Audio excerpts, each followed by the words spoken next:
Tere hommikust, kallid kaasteelised siit sügiseselt Eestimaalt. Globalistid on suutnud meile tekitada sügise oma lennukite ja muude keerutustega.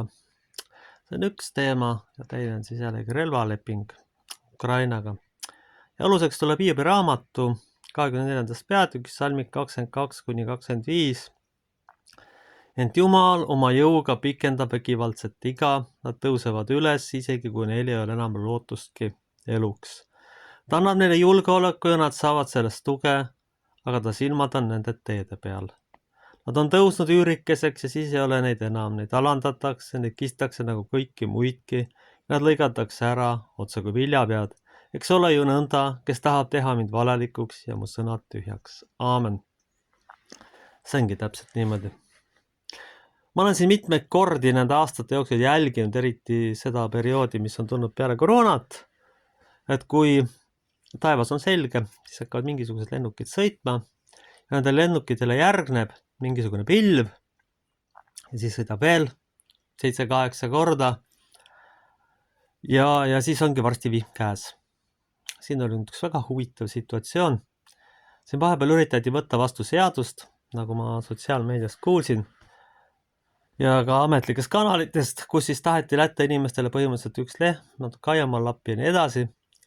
Lõpuks ikkagi seltsimees minister loobus ja peale seda muutus kohe ilmateade, et tuleb torm ja tuleb tohutu sadu. Peale seda tuli uputus, mis härrasmehed tegid kindlaks Facebookis ja muud informatsioonikanalite kaudu, et vili uppus ära. Tähendab, see oli kättemaks, kui te meie tahtmist ei tee, me uputame teid ära. See on umbes see 3-aastase lapse arengutase. Kõrgemale need tüübid ei ulatu, kes selle asjaga toimetavad. Neid ei huvita kellegi toit, neid ei huvita kellegi vaev, kellegi panustatud aeg, neid huvitab ainult enda tahe ja oma ego. Ja rohkem ega vähem, nende tase ongi selline. Kui oma tahtmist ei saa, siis ärgu olgu ei minul ega kellelgi teisel. See on üldine levinud ühiskondlik probleem. See ongi umbes nagu 3-aastane laps. Kui ta talle kommi ei anna, ta lihtsalt lõhub kõik asjad ära, mis on teie ümber. Ja nii ongi.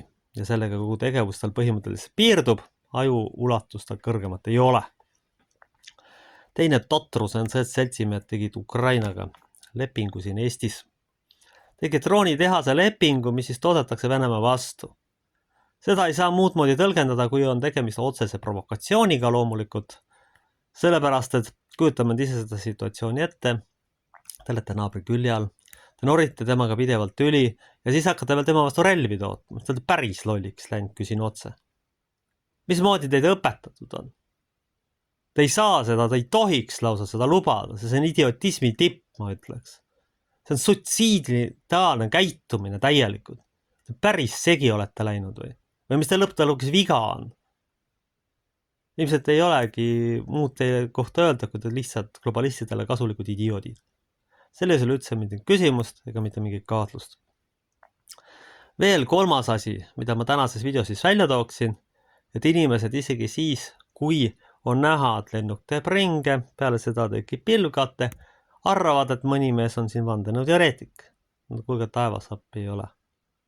Kui ma näen ilmselgelt, et päeva jooksul lennuk lendab 80 korda üle Valga linna, ja peale seda tuleb vihm ja torm. Kui ma näen ilmselgelt, et peale ühe määruse tagasi lükkamist muutub tunni jooksul ilma teade, on mis on, aga ükski looduslik protsess ei käi nii kiiresti. Vanasti võttis ikkagi vihma kujunemine oluliselt rohkem aega. Isegi merelise õhumassiga ei teki see 2 tunniga ja me ei ole kuskil mere lähedal. Ma olen näinud Tallinnas, kuidas see 3 tunniga tekib. Muidugi seltsimehed hakkavad kohe ütlema, et mul ei ole teaduslikke argumente, aga mul on silmad. Selleks ei ole vaja teaduslikke argumente, et näha, kuidas lennud laseb igasugune jama alla ja peale seda tuleb vihm. Ja seda mitmeid kordi siin on. Ükskord lähen mina poodi ja ilus ilm on ja tüübid hakkavad keerutama. Hommik oli päike väljas, mõne tunniga on jällegi vihm käes. Nüüd samamoodi, eile oli praktiliselt ainult ilus päev. Nüüd tüübid vist tõenäoliselt tahavad rahet kätte saada, et viimanegi saak ära võtta. Nad on sinna nii palju niiskust sisse pumbanud lihtsalt. Ja inimesed usuvad seda peavoolu jura, mis sealt tulevad. seltsimees Kiitsak arvas ka, et tema käest ei tohi tõed küsida, see säästumetrioloog, kes seal mängib lihtsalt seda. Ma ju see elu sees, et aru saab üldse, mis toimub. Räägitakse, ta pidi käituma ja rääkima, mõtlema nagu robot, tõenäoliselt on 10 vaksi sees ja siis me ei saa muidugi tahta, et enam inimesi moodi käituks või inimese moodi mõtleks. See on fakt ja selle vastu me ei saa. Need rikume ilma ära, laseme saagi põhja, selle tulemusena on hinnad üles tõusnud ja see on juba teadlik nälja esile kutsumine. Teatud globalistliku pätikarja poolt, kui otse välja öelda. Kes oma lõputus ahnuses, mitte milleski, mitte iialgi isu täis ei saa. Kes oma lõputus ahnuses terve maailma ära hävitaks ja jätaks ellu ainult kuulekad inimesed. Kes oma lõputus ahnuses mida iganes teeks, et lihtsalt iga hinna eest oma positsiooni hoida. Soovitan inimestel täna oma taimekesed kinni katta. Ja kui vähegi võimalik, põllumehed ka härrased, et katsuke kas või midagi, kui teil on raha kaitseks sinna panna, sest globalistid on otsustanud nälja teadlikud esile kutsuda. See on nälja teadlik esile kutsud. Ütlen veel kord, kui päeva jooksul teeb ringe selleks, et kate tekiks, on see faktiline vihma esile kutsumine. Ja kui ilma teade muutub ja seadusega tagasi lükkamist tunni poole teise jooksul selleks, et on vaja uputada, et me võtame ikkagi teilt saagi ära. No millest me üldse räägime? Issand on muidugi öelnud, et kellel on kõrvad, see kuuleb ja kellel ei ole, see ei kuule ja me võime ka näha, et silmad on, aga inimene ei näe. See on tegelikult selle säästu koolisüsteemi tagajärg. Ma ei räägi matemaatilistest asjadest, ma räägin ideoloogilistest asjadest, näiteks ajaloost. Et vot, et meie ütleme, et selle ideoloogia järgi see riik alustas sõda riigikõiks. Aga tegelikkus on midagi muud ja need raamatud on kirjutatud ümber. Kuulsin ka siin, proovisin, üritasin uuesti õppima veel minna ajalugu. Aga tuli välja, et ideoloogia on muutunud, seal on mingisugust jura niikuinii kirjutatud, mis on ainult kasulik ühtedele tüüpidele, kasulik globalistidele, kasulikudele idiootidele.